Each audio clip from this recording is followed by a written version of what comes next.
Can you imagine your own family, your flesh and blood, using every single silent sacrifice you've ever made as a weapon? A weapon to cut you out of the biggest day of your sister's life? I'm Matthew. I was the guy quietly paying every bill, dropping every dime on my sister's wedding. Only to have my own brother, Ethan, stage a perfect, mind-blowing manipulation. He used fake texts. He twisted the truth. He turned my whole family against me, even my own parents. They looked at me with cold eyes, like I was the ungrateful one. But here's the thing they didn't see coming.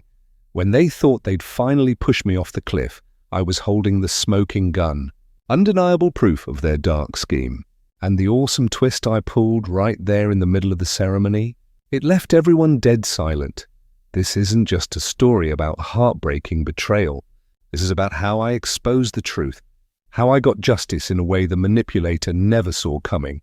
And most importantly, it's how I learned to set boundaries to save myself. Stick around until the end. The truth behind all this will make you rethink every close relationship you have. If you've ever been hurt by family manipulation or felt totally wronged, hit subscribe now. Let's find our strength and our justice together. Drop the word justice in the comments right now. Support Matthew. Show them you're not alone in this fight. I'm Matthew Reynolds, 34. My whole life had one goal: be the silent rock for my sister, Anna. We were tight. I swear I could read her mind just by looking at her. I fixed her car, drove her everywhere, and secretly paid Mum's medical bills. The best memory? A note she stuck on the fridge. Thanks, my hero, but family is never that simple. My older brother Ethan always had to control everything. He had to take all the credit. His wife Julia was his partner in crime. They were the perfect tag team, staging performances just to make Mum and Dad think they were the perfect kids. Me, I was the quiet giver. I became the faded shadow. Have you ever sacrificed for someone you loved only to have them completely dismiss your efforts? 3 years ago, Anna met Lucas Grant at a little coffee shop near Lake Washington. I knew instantly they were soulmates. Lucas was down to earth. He loved Anna's wild spirit and always supported her interior design career. Their engagement wasn't a shock. Anna called me first, her voice cracking. "Matthew, Lucas proposed. You'll help me plan everything, right?" I laughed. Of course. Best bride in Seattle deserves the best. I promised Anna I'd make her wedding day perfect. The first few weeks were a dream. Anna and I spent every weekend driving around Seattle checking venues. We talked colors. She loved blues and pale yellow. We saved all our ideas on a Trello board, table settings, lighting, everything. I took notes on every single thing she said. My apartment was jammed with guest lists, fabric swatches, and catalogues for hydrangeas. My wife, Sarah, hugged Anna and teased, "If you can't pick a dress, I'll just sew one for you myself." We started booking the venue, hiring a local band, planning the Italian honeymoon. But the real trouble started at the family dinner, the night we talked budget. I'd secretly put down the deposit for the bayside after Anna loved the waterside view. Then Ethan walked in. He held up his little black notepad. Before anyone could even touch the soup, he announced, "Don't worry, I've secured the bayside. It was the only slot in June. I locked it down." Anna was surprised, but she smiled. "Ethan, that's great. But Matthew and I just looked at that exact place." Ethan just shrugged, sounding totally smug. "Bayside is the place. Booked a year out. Good thing I'm quick." He glanced at me. His eyes screamed, "I win." He clapped Anna on the shoulder. "You deserve the best venue." Julia snapped a photo of the notepad, posted it on Insta. "Ethan, the speed demon big brother." I bit my tongue so hard. I knew I was the one who wired the deposit.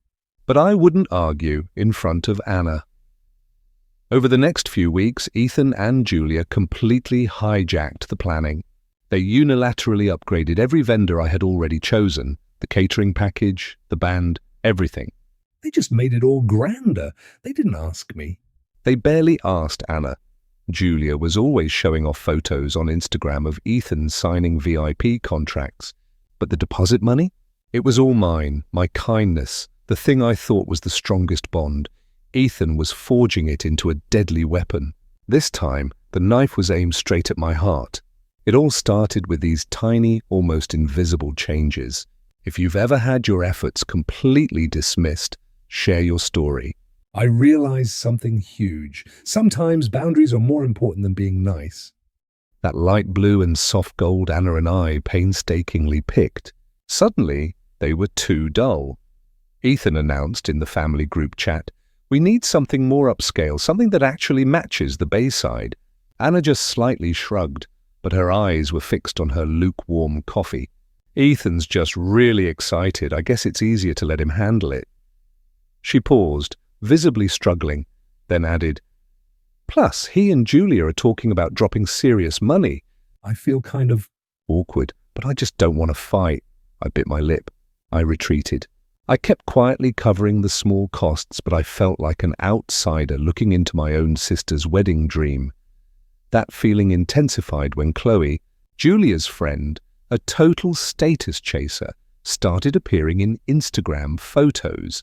She was constantly glued to Anna and Julia at vendor meetings Sarah and I weren't even invited to. In one story, Chloe was holding the swatchboard, comparing it to tablecloth samples. This was the job I thought Sarah and Anna would do together, since Sarah was always so hyped about decor details. Luxury level unlocked thanks to Julia. Chloe captioned it, hashtagging OK Team Anna Wedding. "Anna's been hanging out with Chloe a lot, huh?" I said to Sarah one night, scrolling past a picture of them at a cake tasting. Sarah, always rational, replied, "Maybe Chloe just has more free time. You're slammed with that project and I'm stuck in meetings." I nodded, trying to crush this insane hunch that something way bigger was happening. Anna and I had been each other's rock for 30 years. A few weeks of planning couldn't mess that up, right? But as spring wore on, the meeting invites stopped completely. When I called, Anna sounded rushed, vague. "Ethan handled it," or "It's all done." The detailed talks about flowers, music, or seating arrangements. Now they were just short, clipped texts. "Ethan decided," but I kept funding it. I quietly put down the deposit for the photographer Anna was obsessed with, even though Ethan called him too pricey. Sarah and I personally ordered the welcome baskets for the out-of-town guests, and I secretly planned the perfect wedding gift, a ridiculously luxurious honeymoon in Positano, first-class tickets, an ocean view villa.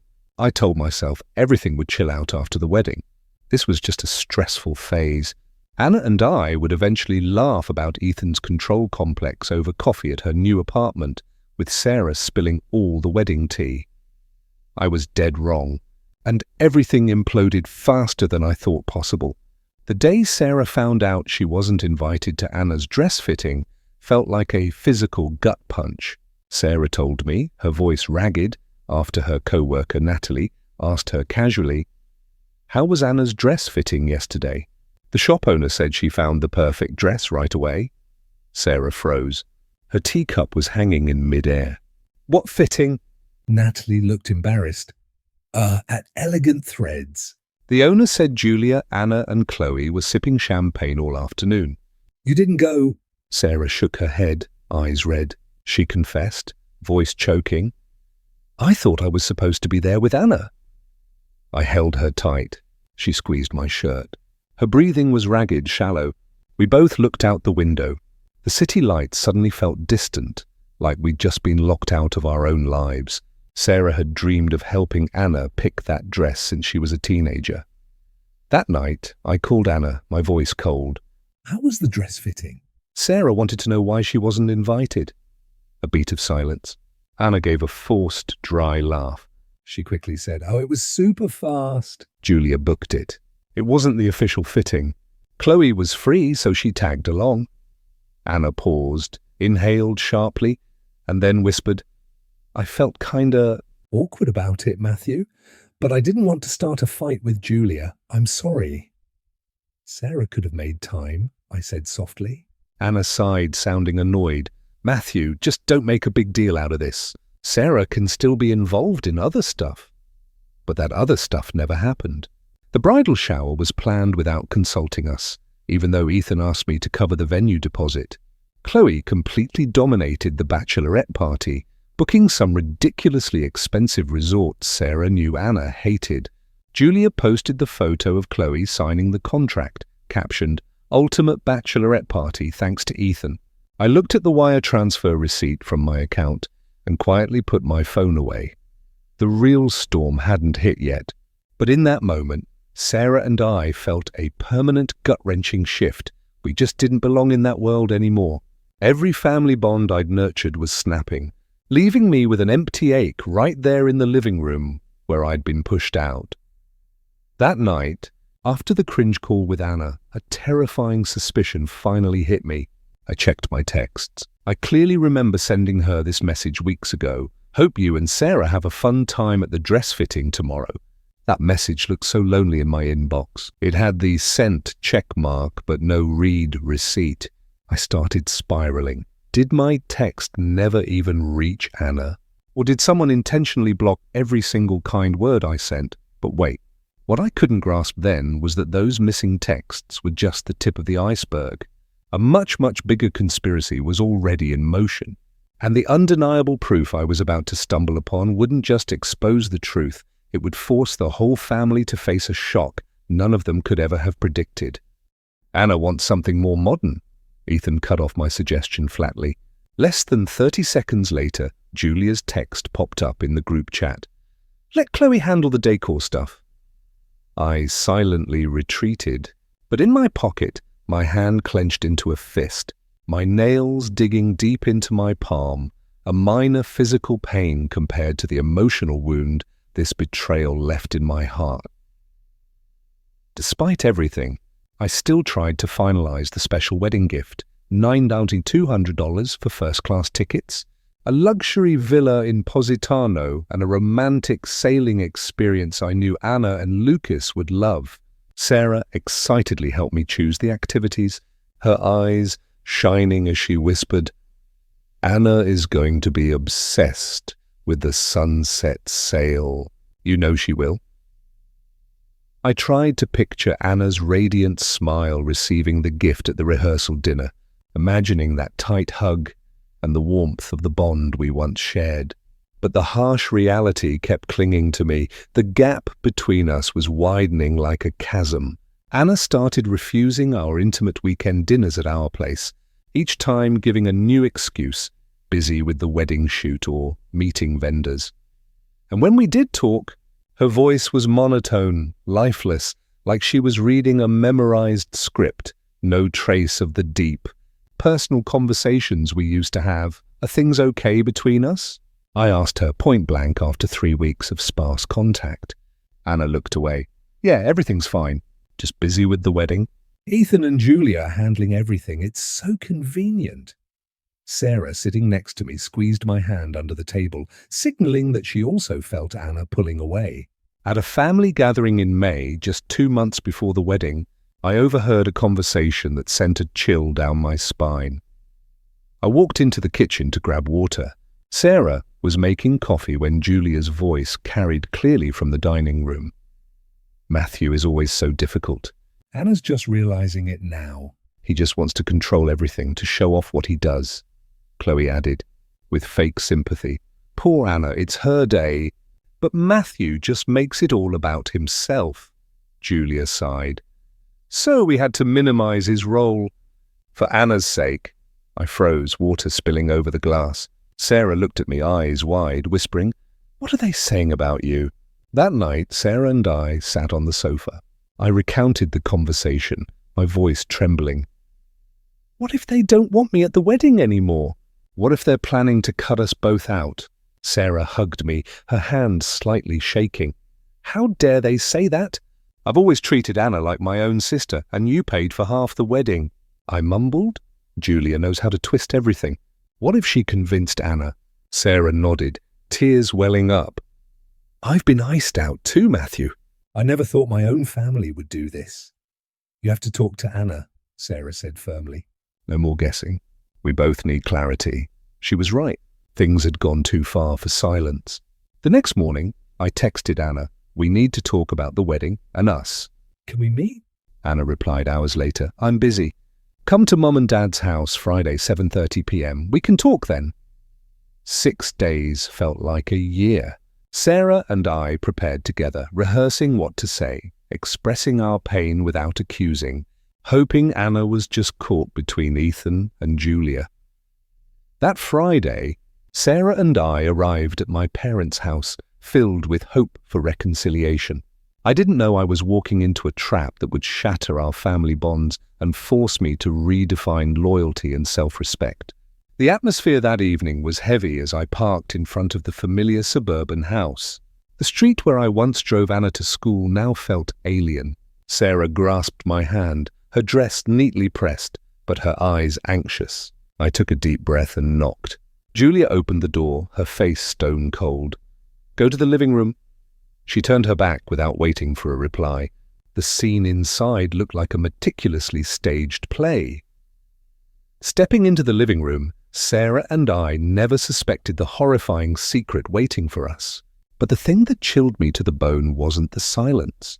It was the satisfied smirk on Ethan's face, the smile of a man who knew he was about to win a game I didn't even know I was playing.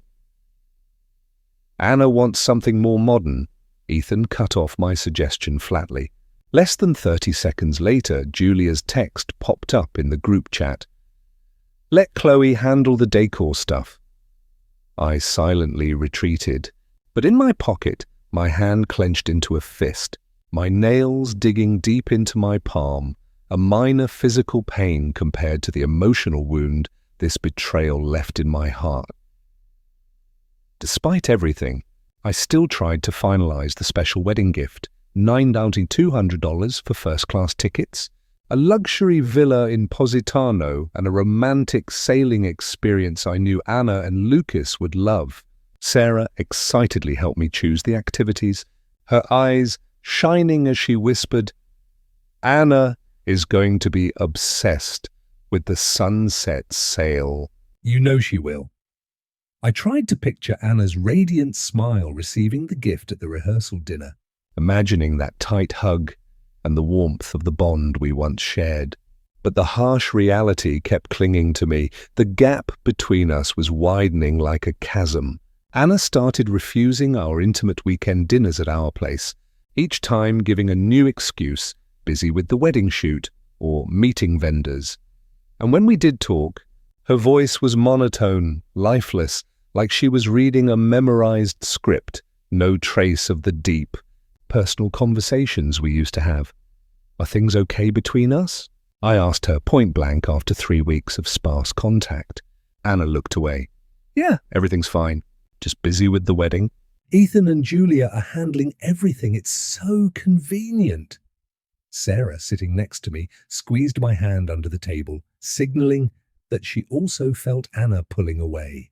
At a family gathering in May, just 2 months before the wedding, I overheard a conversation that sent a chill down my spine.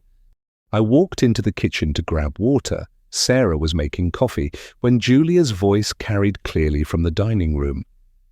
Matthew is always so difficult. Anna's just realizing it now.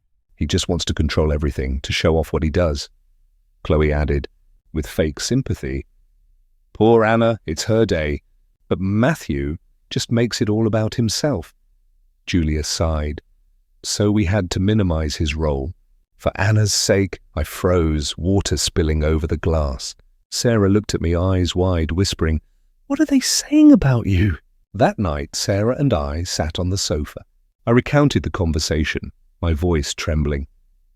What if they don't want me at the wedding anymore? What if they're planning to cut us both out? Sarah hugged me, her hand slightly shaking. How dare they say that? I've always treated Anna like my own sister, and you pay for half the wedding. I mumbled, Julia knows how to twist everything. What if she convinced Anna? Sarah nodded, eyes welling up. I've been iced out too, Matthew. I never thought my own family would do this. You have to talk to Anna, Sarah said firmly. No more guessing. We both need clarity. She was right. Things had gone too far for silence. The next morning, I texted Anna. We need to talk about the wedding and us. Can we meet? Anna replied hours later. I'm busy. Come to Mum and Dad's house Friday, 7:30 p.m. We can talk then. 6 days felt like a year. Sarah and I prepared together, rehearsing what to say, expressing our pain without accusing, hoping Anna was just caught between Ethan and Julia. That Friday, Sarah and I arrived at my parents' house, filled with hope for reconciliation. I didn't know I was walking into a trap that would shatter our family bonds and force me to redefine loyalty and self-respect. The atmosphere that evening was heavy as I parked in front of the familiar suburban house. The street where I once drove Anna to school now felt alien. Sarah grasped my hand, her dress neatly pressed, but her eyes anxious. I took a deep breath and knocked. Julia opened the door, her face stone cold. "Go to the living room." She turned her back without waiting for a reply. The scene inside looked like a meticulously staged play. Stepping into the living room, Sarah and I never suspected the horrifying secret waiting for us. But the thing that chilled me to the bone wasn't the silence. It was the satisfied smirk on Ethan's face, the smile of a man who knew he was about to win a game I didn't even know I was playing. I walked into the living room. The heavy scent of Julia's perfume mixed with the sharp, cold air blasting from the AC unit. The regular tick-tock from the wooden clock on the shelf sounded like a countdown to the imminent collapse. Every step I took echoed on the oak floor, a solitary sound in the deadly silence that consumed the room, making my heart thump wildly. My father was slumped in his familiar armchair. His face was ashen. His eyes deliberately avoided all contact, as if the floor had suddenly become immensely interesting. Anna was huddled in the corner of the sofa, her fingers twisting her engagement ring until they were red, her chin almost touching her chest. Ethan stood behind Anna like a bodyguard, his hand resting on the back of the sofa, a pose that outwardly suggested protection, but which I knew was purely one of control. And the spot where I always sat during family meetings, the corner sofa by the window, was now occupied by Julia. She sat rigidly straight, her lips tightly pressed, her expression a mix of feigned anxiety and barely concealed triumph. "What is happening?" I asked, trying to keep my voice calm even though I was still standing, uninvited. "Anna, I thought we were talking about the wedding tonight. Why this atmosphere?" Before Anna could open her mouth, Ethan took a step forward, his voice low but sharp as a blade. "There are a few things about the wedding you need to clearly understand." Matthew. A strange feeling washed over me, the stillness of a man standing on the edge of a precipice. I could hear my own shallow breathing and knew the entire room was holding its breath, waiting for the blow that was about to strike. "We've discussed this thoroughly," Ethan continued, his voice carrying the superior, condescending tone I had heard all my life. "And the entire family agrees that your involvement in the wedding is causing problems." "Problems?" I repeated, looking straight at Anna, hoping she would look up. But her eyes remained fixed on the floor, as if I didn't exist. "The way you try to control everything, needing things to go your way," Ethan said, his voice flat and even, like he was reading a list of accusations, "making a big deal about the money you've spent, as if no one else could handle it." I felt like I had been dropped into an alternate reality. "Anna!" I called, my voice pleading, desperate for my sister to speak one word. Finally, she looked up, her eyes red, her expression a mix of guilt and a practiced firmness. "It's been too stressful, Matthew," she said softly. "Every time you step in, I feel pressure. Ethan. He told me I should simplify things." "Ethan told you?" I repeated, my voice barely a whisper. "What about you, Anna? What do you think?" Ethan immediately stepped forward, blocking the space between Anna and me, as if to cut off any chance for her to speak the truth. "Anna." "She needs a happy day," Ethan said, his voice carefully manufactured to sound strained. "And your presence. It just makes everything more complicated. And to be frank, your presence makes that impossible." The room seemed to tilt. Ethan's words stabbed directly into my chest. "You mean I shouldn't be involved in the organizing, right? I asked, struggling to maintain my composure. Ethan smirked, his eyes flashing with satisfaction, as though he had waited a month to deliver this punch. "No, Matthew, the family has decided.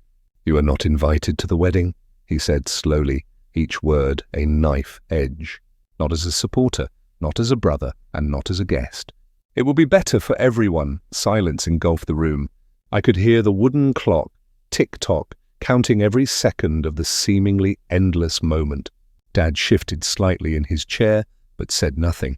Julia looked down, feigning remorse, but I saw the slight upward curve of her lips. "And Anna, my sister." The one I had secretly paid Mom's medical bills for, fixed the roof for, paid college tuition for, sat there, silent, effectively complicit in wiping me out of her big day. "I understand," I said, surprised by how steady my voice sounded. "When was this decision made?" Ethan answered immediately, his voice confident, as if he had prepared this response. "We've been discussing it for a while. Anna asked Julia to help with the big things a few weeks ago. Today is just making it official." I looked at Julia, who now met my gaze, challenging me. "Congratulations," I said, my voice dry. "It's nothing personal," Julia replied, the lie clearly evident. I almost laughed at the absurdity. "Not personal?" "When they were pushing me out of my own sister's wedding." "Anna," I tried one last time, pleading. "Is this genuinely what you want?" Ethan cut in again. "Anna wants a drama-free wedding. You always have to control things, Matthew. "The venue wasn't classy enough, the band wasn't your taste." You just make everything chaotic." "That's not true." I cut him off, my composure finally starting to crack. "I supported every decision, even when no one asked my opinion. I spent thousands of dollars to book the venue, the band, the flowers, not because I wanted control, but because I wanted Anna to be happy." Ethan slowly shook his head, a mocking smile spreading across his face, as if I had uttered the most idiotic statement in the world. Anna bowed her head, her fingers tightly clenched until they were white. The air in the room was thick, suffocating. No one dared to utter a word. I stood there, motionless, in the very room that had witnessed countless warm family memories, now feeling utterly alienated and lost. The door behind me suddenly felt heavy as 1,000 pounds, but then I acted. I pulled the house key for my parents' house from my pocket and dropped it onto the wooden coffee table.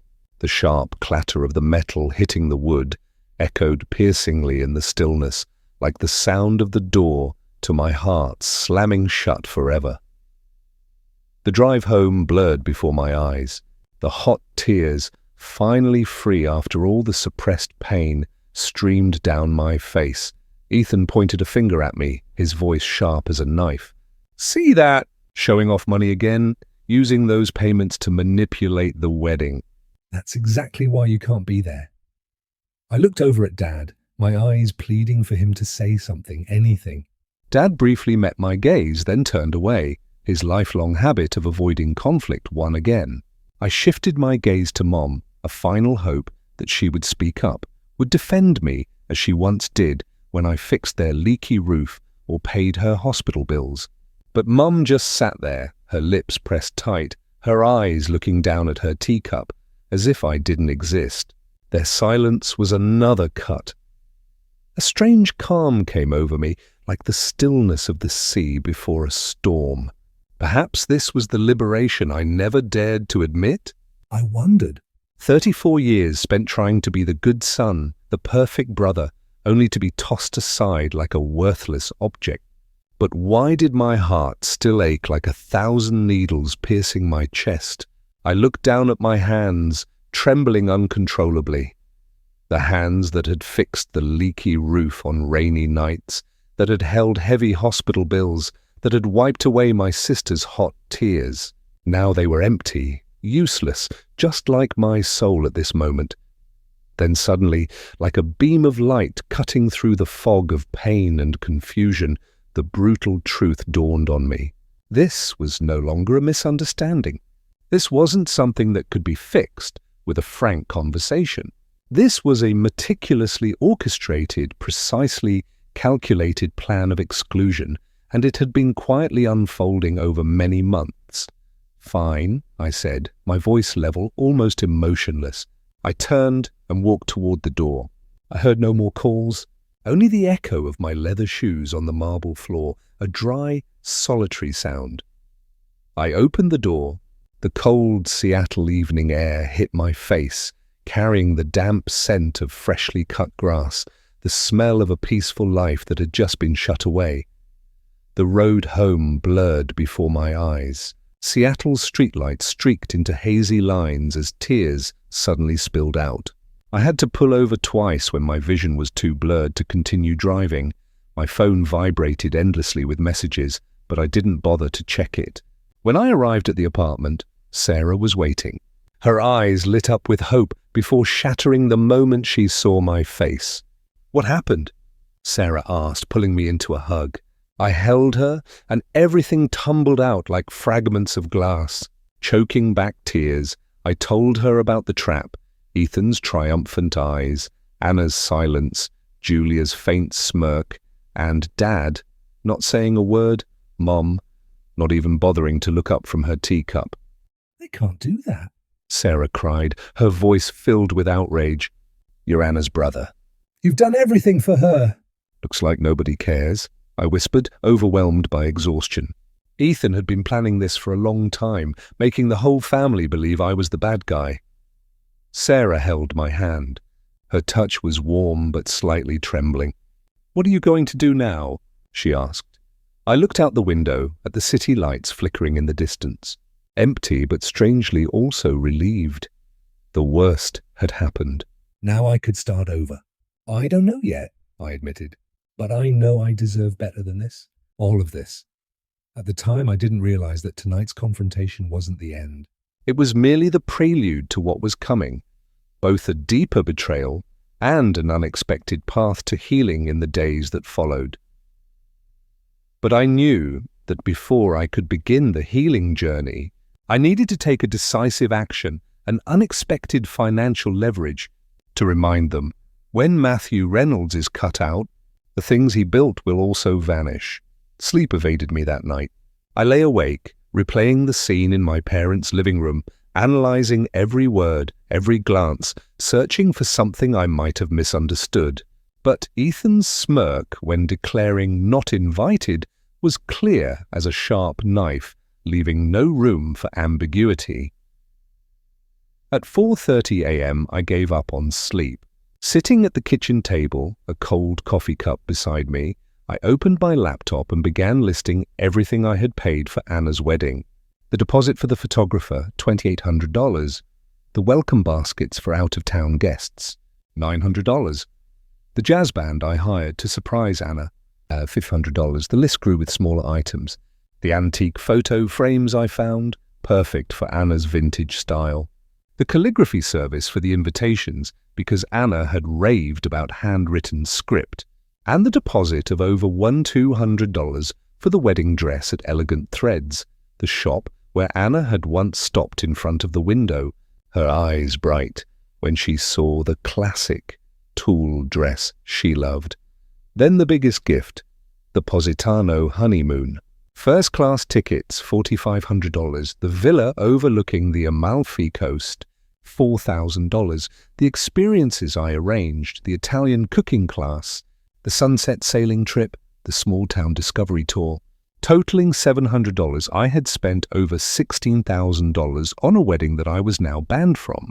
The number didn't hurt as much as the question cutting into my heart. All that silent sacrifice, what was the meaning of it in the end? As the first dawn broke after that fateful night, a strange stillness replaced all the turmoil within me. The pain had crystallized into something solid and cold. I opened my laptop. The blue light of the screen illuminated my expressionless face. Without hesitation, I hand-moved the mouse, and I began a decisive series of actions. I initiated refunds, Cancelled reservations. sent confirmation emails for the cancellations. Each click was a farewell. It was no longer an act of destruction, but the severing of the ties that bound me to a family that existed only in memory. When the final tab was closed, the screen was just a black backdrop, reflecting the image of a different man, one I hadn't seen in years. In those eyes there was no longer the pain of the betrayed, but a strange clarity. I had just cancelled a wedding, but I had also expelled a past of naivety. I had regained the most important thing, control over my own life. However, this decision to cancel was only the beginning. I didn't realize that this act of severing ties would trigger a chain of events, and Ethan's reaction to this failure would reveal a dark truth so profound that even my father, the perpetual peacekeeper, could not ignore it. A week before the wedding day, I cut off all contact. No texts, no calls, not even an explanation. With my phone on silent, I took Sarah and our little daughter Emma to Chelan Lake. Amidst the green hills and sparkling water, I posted a photo on Instagram, the three of us smiling radiantly by the lake, with the short caption, "Giving attention to those who deserve it." No one in the family knew I had quietly cancelled everything. The venue, the flowers, the band, the photographer. They still believed Anna's wedding would go smoothly. Ethan and Julia, confident that everything was under control, continued to boast about their efforts to Mom, Dad, and the relatives. The Bayside venue. "I finalized that," Ethan said at a family dinner, his eyes sparkling with self-satisfaction. Julia posted an Instagram story featuring a contract with the band, hashtagging "I team Anna wedding." They hadn't spent a dime, but deep down a slight nervousness lingered, a premonition that something was wrong. On the morning of the wedding, Anna, Ethan, and the whole family arrived at the Bayside, anticipating a magnificent space, but the venue was empty. No banquet tables, no carnations, no sparkling lights as Anna had dreamed. The manager shrugged. "We don't have a reservation for a wedding today." The band was nowhere to be found. The photographer had vanished. Guests stood around awkwardly, confused, beginning to whisper. The wedding space was cold, with only the sound of the wind from the waterfront. Anna buried her face in her hands, tears streaming down. Lucas pulled her close, whispering reassurances, but his eyes were also bewildered. My mother, pale-faced, turned to Ethan. "What's going on?" Ethan, flustered, urged Julia to call the vendors, but no one answered. He rushed to the reception desk, questioning the manager, his voice cracking. "How can this be?" "I booked everything." Guests looked at Anna, their eyes a mix of sympathy and pity. Relatives whispered, "What kind of wedding is this?" Then the truth was exposed. A venue employee pulled out the cancellation email, signed by me. Someone managed to contact the flower company, confirming I had cancelled the order. Ethan, who always boasted about handling everything, now stood frozen. Everyone gradually understood. I, Matthew, had withdrawn everything after being excluded from the wedding. Ethan's boasted credit turned out to be mine. Guests quietly left, leaving behind an empty space and profound shame for the family. While guests were leaving and Mum was still frantically calling vendors, Dad quietly went to the Bayside's garage to get the car, his mind heavy. He wanted to avoid the chaos in the hall. Near the door, he stopped short when he heard Ethan and Julia from a corner of the garage, their voices rushed, thinking they were alone. "What do I tell Mom?" Julia whispered. "Everyone knows Matthew." "Cancelled everything," Ethan hissed softly. "Say it's Matthew's fault, he deliberately sabotaged it. You just keep spreading the story that he's selfish, which made the whole family distance themselves from him." Julia hesitated. "And then what? Will Mom and Dad believe it?" Ethan gave a cold laugh. "They will. Once Mum hates him, the house on Queen Anne is ours." Dad gripped the key, his eyes darkened, suspecting Ethan was not only assigning blame, but was also targeting the family's assets. My phone started ringing wildly. Anna called non-stop, leaving dozens of missed calls and urgent messages. "Matthew, where are you? The wedding is all cancelled." Mom texted, her voice panicked. "What have you done, Matthew? How could you let things get this bad?" Even Dad, who rarely called, left a voicemail. "Matthew, can we talk?" Ethan called, his voice a mix of anger and fear. "Who do you think you are to ruin things like this?" I skimmed them, but didn't reply. Sarah looked at the phone screen, which was vibrating with a call from Anna, and hesitated. "Maybe they genuinely need you," she said gently. "But now you need to think about yourself first." I nodded, sitting next to her on the wooden bench by the lake, watching Emma happily picking up pebbles. The pain still lingered, but it was mixed with a sense of relief. I had chosen my small family. Back at the Bayside, Mum rushed back and forth, trying to call other vendors, but it was useless. Dad sat still, his eyes fixed sharply on Ethan, suspecting his eldest son for the first time. Julia offered vague blame. Matthew must have intentionally made things difficult for us. But Ethan, for the first time, lost control. His face was beet red, his hand gripping his phone tightly, realizing his scheme had backfired. Amidst the chaos, Anna sent one more text. "I'm sorry, Matthew." I need you. I see now how much you did for me. I read it, but my finger paused on the screen. It wasn't the time to reply. That day, Nate, my best friend and cousin, called. "Where are you, Matthew? Why weren't you at Anna's wedding?" His voice anxious through the speaker. I replied briefly, "I'll be back tomorrow. Let's meet." The next day, I met Nate at a small diner near Union Lake. Before the scheduled meeting with Nate, I wandered through Seattle's Volunteer Park, trying to process what had just happened. The betrayal was like a physical pain, throbbing beneath my ribcage every time I breathed.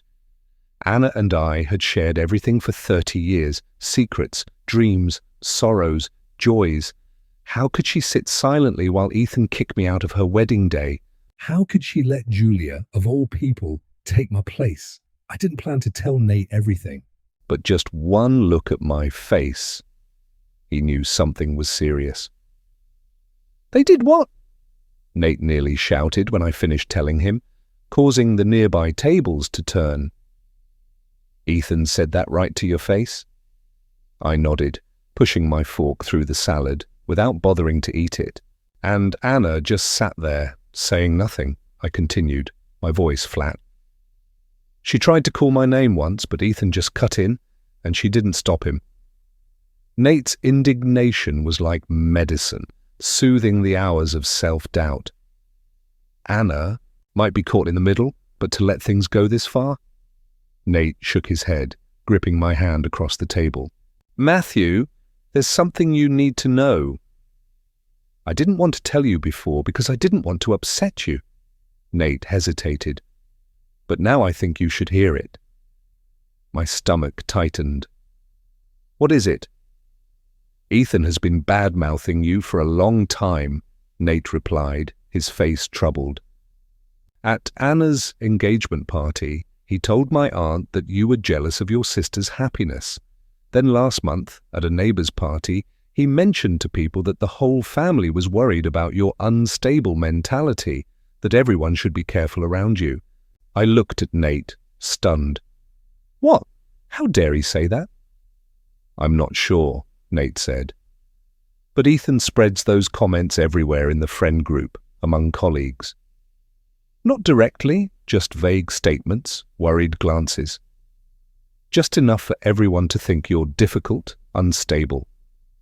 Ethan's words echoed in my head. The way you try to control everything, needing it to be your way. He hadn't just turned Anna against me. He was undermining me to the entire world around me.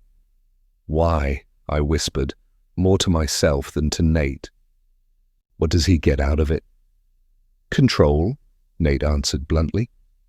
"You're successful, independent, financially stable. You have what Ethan will never have. My aunt once said Ethan has always been jealous of you, ever since you were kids." The pieces gradually clicked together, forming a new picture of the small slights I had previously ignored. The times Ethan forgot to invite me to family parties. The subtly backhanded compliments about my work. "So talented, managing such a big project yet still managing to take care of Anna. The way he always recounted my sacrifices as if they were collective achievements, while emphasizing every small mistake of mine in front of Anna. I was silent, finally speaking up. I was truly blind. Nate shook his head, his voice gentle. No, you're just a brother who wanted to believe the best about his family. That's not blindness. That's love. When I left the diner to go home that afternoon, I felt different, still in pain, but everything was clearer about what was happening and what I needed to do. Sarah hugged me. Are you okay? She asked, her eyes worried. I shook my head. Sarah squeezed my hand. They are wrong, but you are stronger than this. I turned my phone back on, looking at the flood of notifications. A total of 35 missed calls. Voicemails from Ethan were full of anger. From Dad were clumsy attempts at reconciliation, and a text message from Anna, sent at 4:15 a.m., made me pause. Matthew, I'm sorry. Ethan has been lying to me about you all this time. Lucas and I just found out you cancelled the honeymoon. Please call back. I need my brother. I looked at Anna's message, my finger hovering over the call button, but I didn't press it.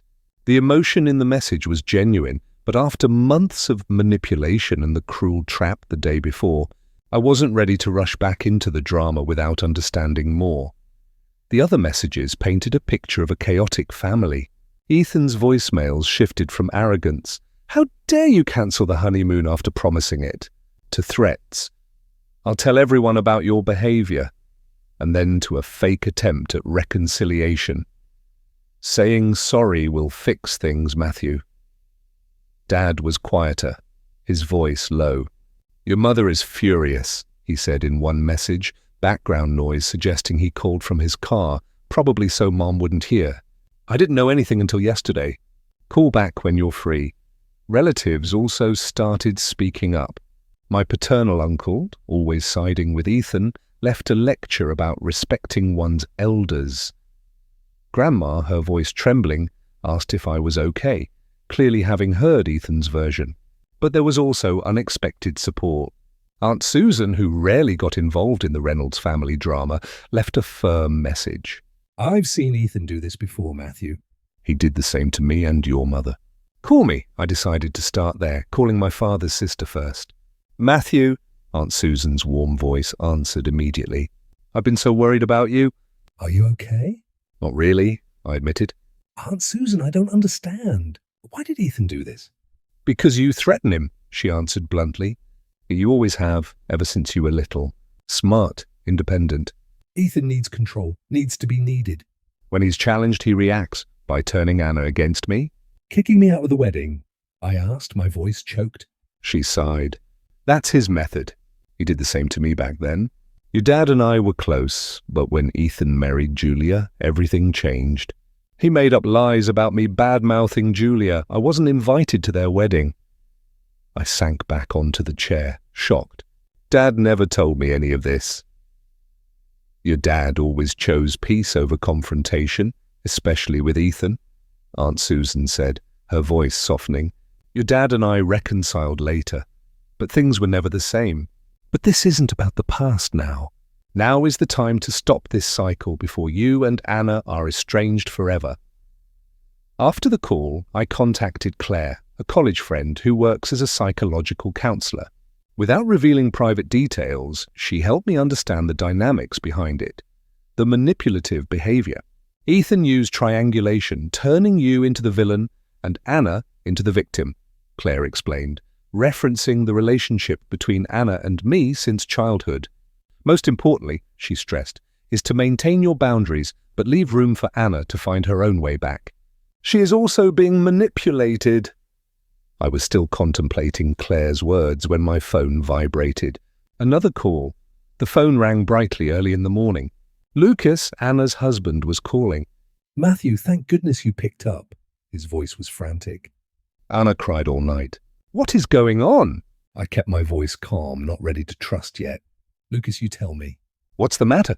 We know what Ethan did, Lucas said, his voice hardening. The lies, the fake texts he created. Anna didn't know you were cut out of the dress fitting. Ethan told her you were busy and even showed Anna texts from you saying you didn't care about the wedding. I was stunned. I didn't send any texts. We know now, Lucas replied. Ethan created entire fake chat histories, making Anna think you were indifferent. Julia even posted social media stories saying you were dramatic. He even changed your contact in Anna's phone, diverting your messages to his number. My head was spinning. The level of manipulation was beyond imagination. Yesterday at the house, Lucas continued, Anna thought the meeting was to reconcile. Ethan told her you had been bad-mouthing the wedding and needed to hear how everyone was hurt. She never expected what really happened. I gripped the phone tightly. Why didn't Anna call me? Because she was afraid you wouldn't forgive her. Lucas hesitated. And because last night Ethan came to our place after you left. He lost control, yelling about the ungrateful brother, demanding we choose sides. Neighbors called building security. I took a deep breath, trying to process it. I need time, Lucas. This is too much. I understand, he said. But Anna loves you. She was manipulated too. I had just hung up when my work phone rang. It was Karen, the office receptionist. Matthew, I'm sorry to bother you on your day off, but there's a situation here. Ethan arrived 20 minutes ago demanding to see you. When I told him you weren't here, he caused a scene in the lobby. My world seemed to collapse. Work and family were colliding in the worst possible way. What is he doing? I asked, my voice strained. Karen lowered her voice. He's accusing you of stealing family money, saying you're having a breakdown, losing control. Mr. Wilson is trying to handle it, but Ethan is getting more aggressive. I snatched my keys. I'm on my way. The 15-minute drive to the office felt like racing into a battle zone. Ethan had never visited my workplace before. Previously, he only cared about my job when it involved family money. Now he was there, targeting the reputation I had built over years. I arrived to see security guards escorting Ethan out of the building, his voice echoing through the lobby. You people don't know what he's like. He's always had problems. Shame flared up, my face burning as colleagues looked on. Mr. Wilson, my boss, approached me, his voice low. Matthew, handle your personal matters. Your work speaks for itself. No one believes those slanderous remarks. His words should have been comforting, but the chaotic scene made me feel exposed, violated. This was no longer just about a wedding. Ethan wanted to destroy the foundation of my life, my reputation, my relationships, my career. As security led him to the parking lot, Ethan's eyes locked onto mine across the lobby. Instead of the remorse or shame I had expected, Ethan's eyes held only cold fury and something worse, satisfaction at disrupting the world I had built. In that moment, something shifted within me. The boy who craved familial acceptance disappeared, replaced by a clear-headed adult who saw the pattern of manipulation. This wasn't family love, this was abuse. And it had lasted long enough. Back home, I made a decision. It was time to face them, not with emotional outbursts, but with undeniable facts. I would meet Anna and anyone involved, clarify everything, and set boundaries to protect myself. Would those boundaries include attending the rescheduled wedding or maintaining contact with Ethan? I didn't know yet, but for the first time I realized I deserved to be treated better, and I was ready to demand it. 2 days later, I sat at a corner table in a quiet cafe, halfway between my house and Anna's. I arrived early, organizing the evidence in a folder. Next to me, screenshots of my original texts contradicting Ethan's fake ones, the email confirmations for the Bayside venue booking, and the invoices I paid for the wedding. Anna arrived alone, looking smaller than usual, her familiar confidence dimmed. The dark circles under her eyes mirrored mine. "Thank you for coming," Anna said softly, taking the chair opposite me. "Is Lucas not joining us?" I asked, expecting him after the previous call. "He's parking the car," Anna replied. "I wanted to talk to you first, just the two of us." Her hand trembled slightly as she set down her handbag. "Matthew, I don't know where to start," Anna said, her voice strained. I waited, giving her space. This wasn't the conversation I had imagined after everything that happened, but nothing about this situation was normal. "I believed Ethan," Anna finally said, her voice breaking. "All this time, he showed me texts from you, cancelling plans, saying my wedding was tacky, that you were too busy with work to care about the wedding." Tears rolled down her cheeks and she quickly wiped them away. I believed him because it was easier than thinking my own brother was outright lying, deliberately trying to hurt me. "Fake texts?" I asked, still shocked by the depth of the deception. Anna nodded, opening her phone and scrolling to a chat thread with me. But they weren't my words, messages criticizing the wedding plans, complaining about the cost, mocking Anna's choices, all under my name, but the tone was utterly foreign.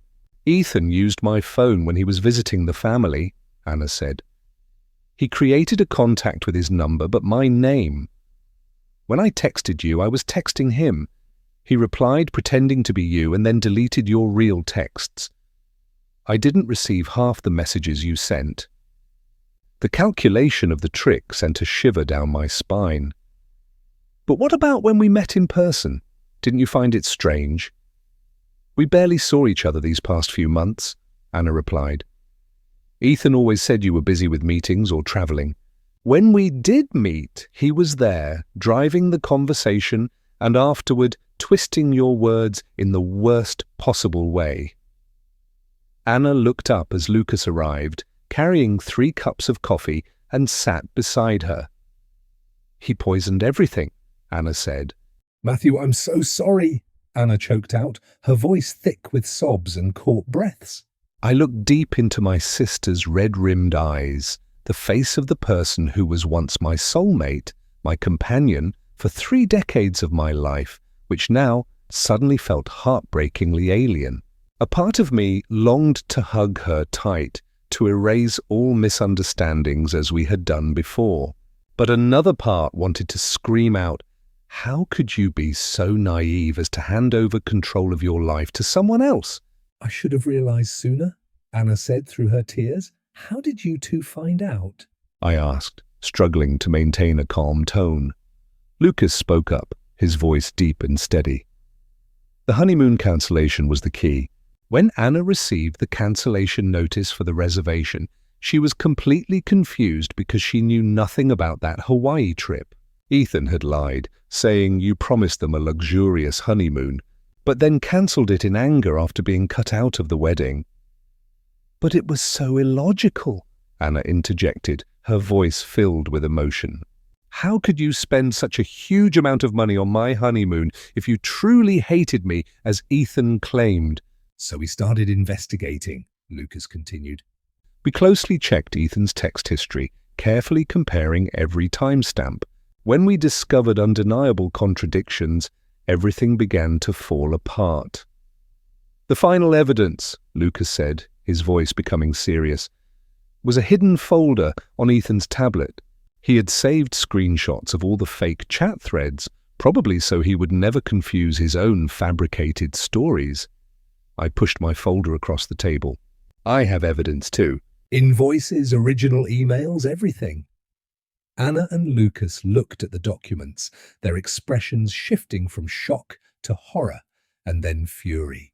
The difference between my true actions and Ethan's lies couldn't have been clearer. "That day at home," Lucas said, "Anna thought we were meeting to resolve the misunderstanding. She didn't know Ethan intended to ban you from the wedding." "I was numb," Anna confessed, her voice full of shame. "When Ethan made accusations saying the whole family agreed, I was in shock. By the time I tried to speak up, you had already left." She reached out and touched my hand across the table. "Matthew, I never agreed to exclude you from the wedding. Never. You are my brother, my best friend." "I can't get married without you." The affirmation unexpectedly brought a lump to my throat. For months I had been manipulated, doubting my worth in the family. "We need to talk about Ethan," I said, once my voice stabilized. "This is not normal behavior. This is calculated manipulation." "It's worse," Lucas said, his voice low. "After you left that night, Anna confronted Ethan. What he said, the sheer venom, it was like he turned into a different person." Anna nodded. "He admitted everything but showed no remorse. He said he was protecting me from your bad influence.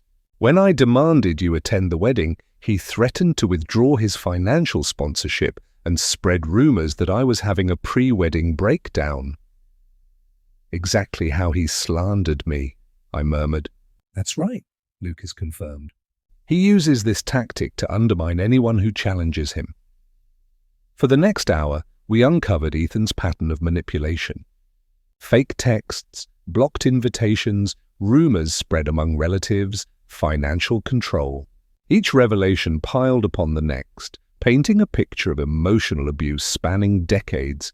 "I've arranged a meeting," I said, "with Dad, Aunt Susan, and a few key relatives who need to know the truth." A neutral family intervention, so to speak. "Tomorrow evening, will you two be there?" Anna nodded immediately. "Of course. It's time everyone knows the truth." The meeting the following evening at Aunt Susan's house was difficult, but necessary.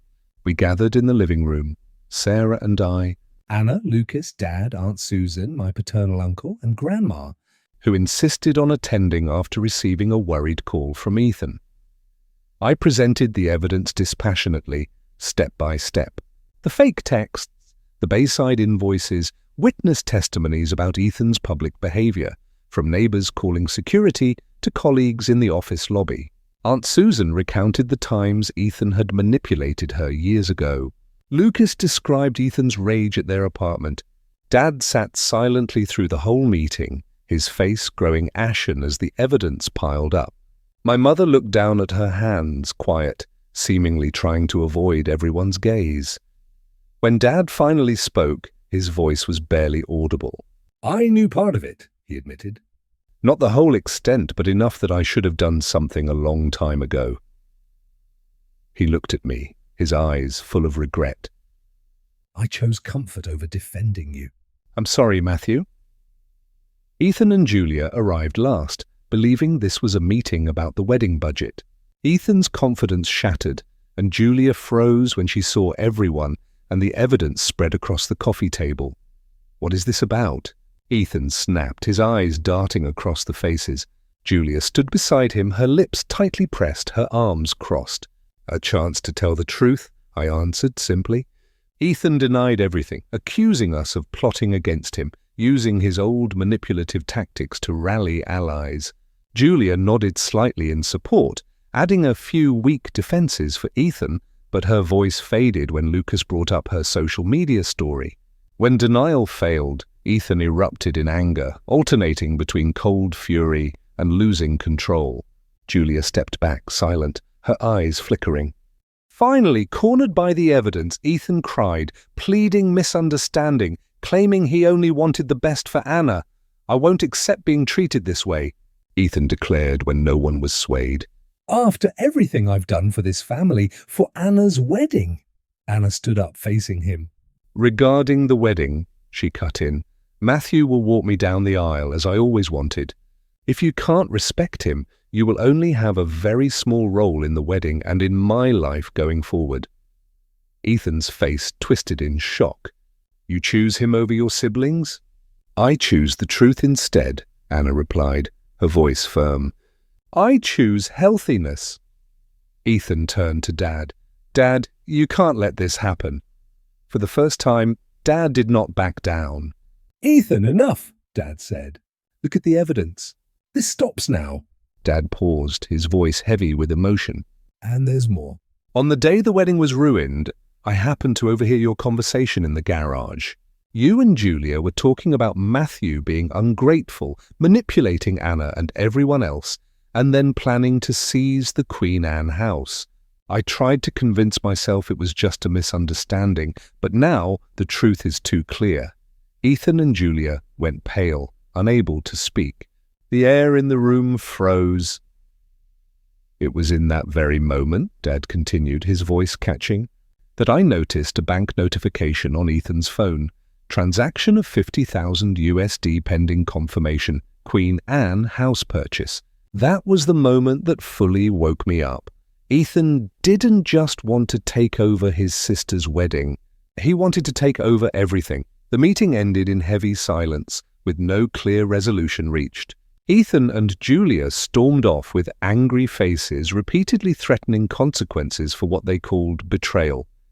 But the important thing was that a shift had occurred. Their pattern of manipulation was finally exposed to the light, called out, and utterly rejected. Although there were still family troubles and the wedding was approaching, we were still quite far from the finish line.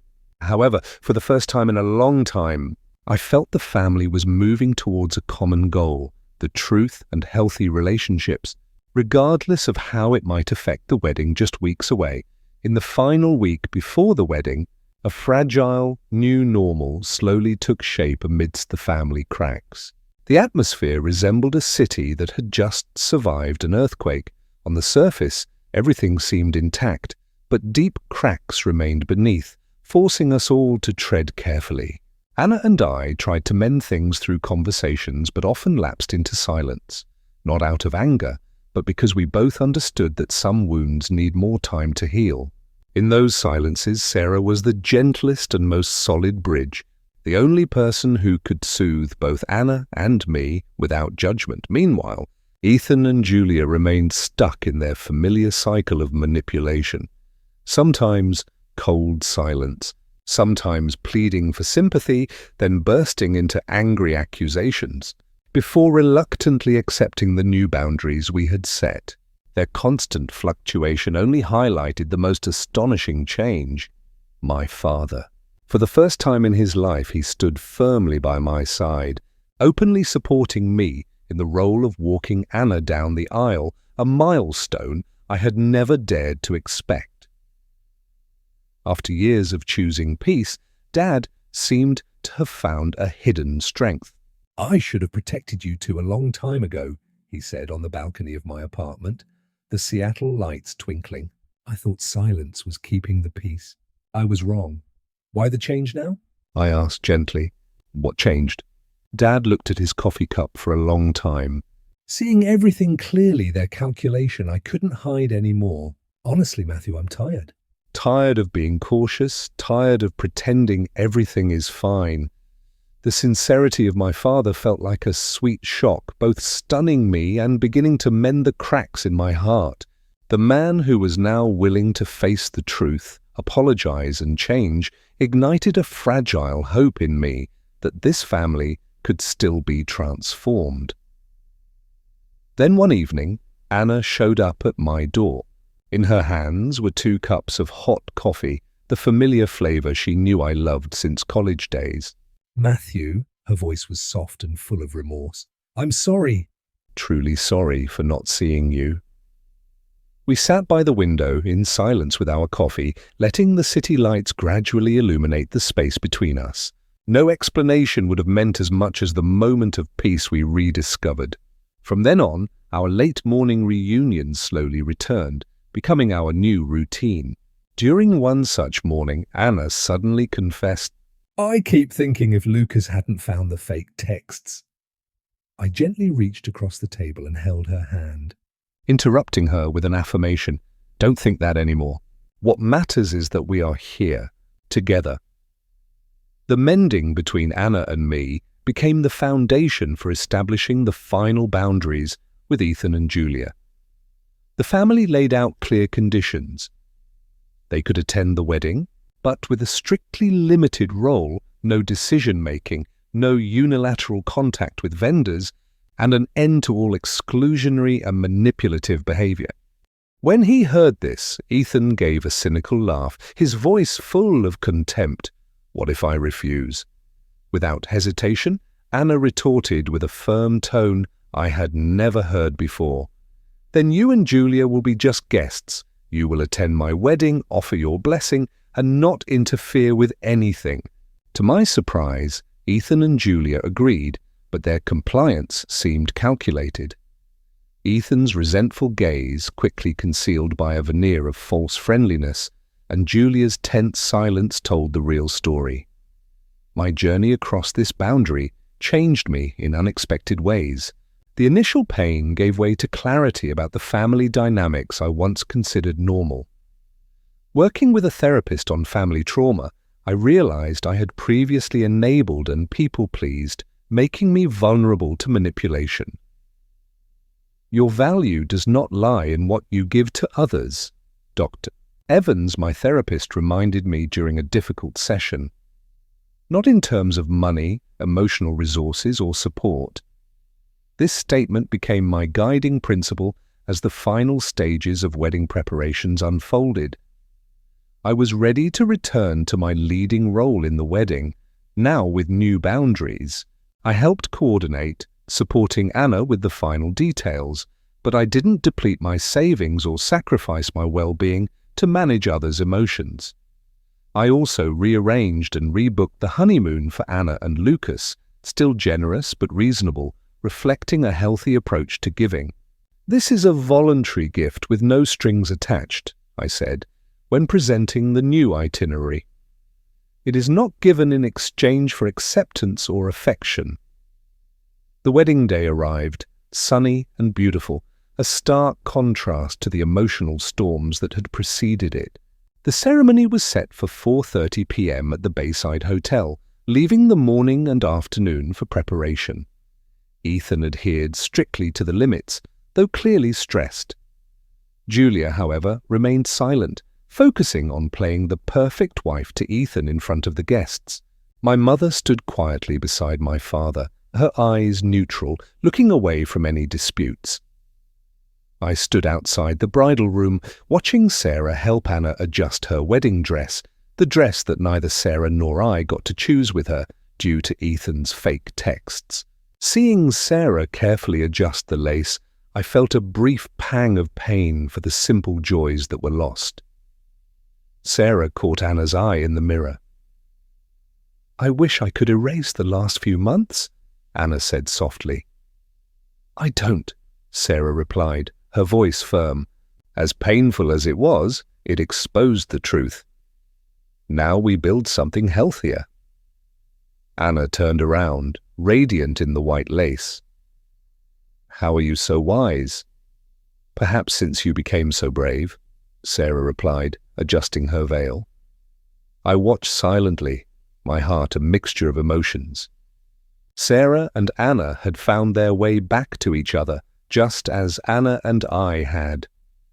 The pain had led us to the truth. The wedding ceremony was beautiful. I stood proudly beside Anna, holding her bouquet as she and Lucas exchanged their heartfelt vows. On the way to the Bayside on the wedding day, an emotion difficult to name swelled within me. It was no longer the sharp pain of the betrayed, nor was it entirely the joy of a victor. It was a strange peace, like a first-season rain washing away a dusty city. I knew I was about to step into a momentous day, not as a victim or a savior, but simply as a brother, with feet firmer on the path I chose to protect myself. And so the wedding took place, not in a grand, imposing hall, but in a cozy, simple space at the Bayside, just as Anna had first dreamed. In the front row, my parents sat there, their eyes watching us, a mixture of pride and a deep regret for the turbulent months that had passed. In another corner, Ethan and Julia maintained the quiet demeanor of guests. Occasionally, their eyes met mine, but they were no longer the sharp knives of hostility, only a silence full of contemplation. Amidst that atmosphere, Sarah was the warmest breeze. She busied herself by Anna's side. Their playful banter and giggles sounded like joyful notes, dispelling all lingering tension. In that moment, I realized this was the momentous day Anna deserved to have. During the cocktail hour, I stood near the gift table, straightening a few messy cards. "The handwriting is beautiful," my mum said softly, standing beside me. You did it, didn't you? I nodded, bracing for criticism, but her eyes softened. You always care for others, noticing every small detail. I wasn't able to do that. She hesitated. I've started seeing a counselor. Your father suggested it, for me to learn to listen, not to be swept away by others. I'm not sure I can change much, but I'm trying. I was touched, even though it wasn't an apology. A small step from Mom, who had quietly stayed out of the drama, was enough to give me hope. As the party continued, Anna found me in the crowd. Family is about people who respect each other, she said, her voice emotional, hugging me tightly. Thank you, Matthew. I know you paid for so much. Lucas patted my shoulder, smiling warmly. Unexpectedly, Ethan approached, bowing his head. Matthew, I was wrong when I said you paid for nothing, he said, his voice regretful. I was very wrong. Julia stood behind him, silent, her eyes avoiding mine. It wasn't a complete apology, but it was a crack in his wall of arrogance. A month later, the family began group therapy. My parents participated fully. Ethan attended sporadically but listened, sometimes texting apologies to Anna and me. Anna and I rebuilt our sibling bond based on respect, free of misunderstandings. Sarah became Anna's second sister, always by her side. From the wedding dress to coffee and heart-to-heart talks, my father, for the first time in years, spoke truthfully in therapy, apologizing for his long silence. He started fishing, learning to paint, living for himself. My mother occasionally reverted to old habits, but gradually respected boundaries, expressing herself without being controlling. Ethan became aware of the consequences of his manipulation, slowly taking steps to make amends, though inconsistently. I learned to value myself, Recognizing when to reach out and when to step back. so that giving never turned into blind sacrifice. Sarah, the resilient partner who stood by me through every ordeal, proposed to me on a cliff overlooking Puget Sound 6 months after Anna's wedding. Yes, I will, I said, tightly squeezing her hand, but let it be a very small wedding, decided only by the two of us, without any drama. She laughed happily, her eyes sparkling. It's a deal! Years later, Ethan and Julia made inconsistent progress, sometimes showing genuine remorse, other times relapsing into old habits. Anna and Lucas welcomed their first daughter, naming her Emma Sarah, the middle name to honor Sarah, the sister-in-law who was always by Anna's side as a strong support system. Tears welled up in my eyes when I heard the baby's name. Anna whispered to me one afternoon, "We don't have to forget the past, Matthew. We just need to rebuild from the wreckage so that no one is left behind." I pulled out a new key from my pocket, the key to the apartment of the small family Sarah and I were building together, where all boundaries were respected and love was never weaponized to manipulate each other. Forgiveness, I had learned, does not mean forgetting, but is the way we cherish the present and protect what truly matters. I learned that boundaries are not barriers to love, but the foundation for its healthiest expression. That being firm about your self-worth is not selfish, but necessary.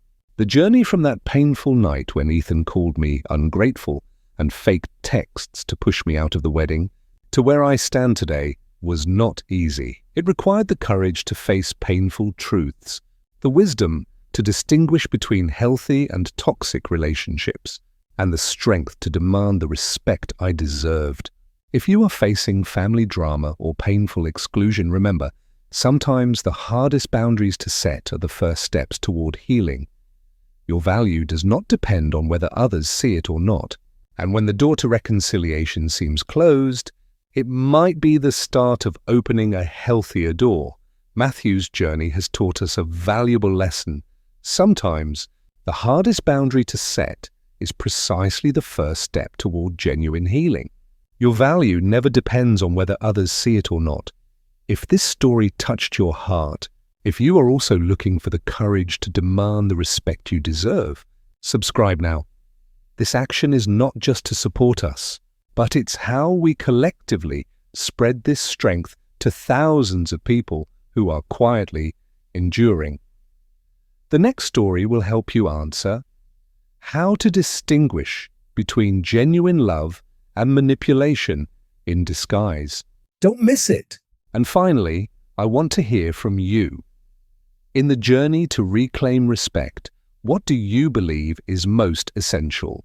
A forgiving heart or a firm stance on boundaries? Comment below now by choosing one of the two phrases, a forgiving heart or a firm stance. Let everyone know your choice and your reason. Thank you for following along.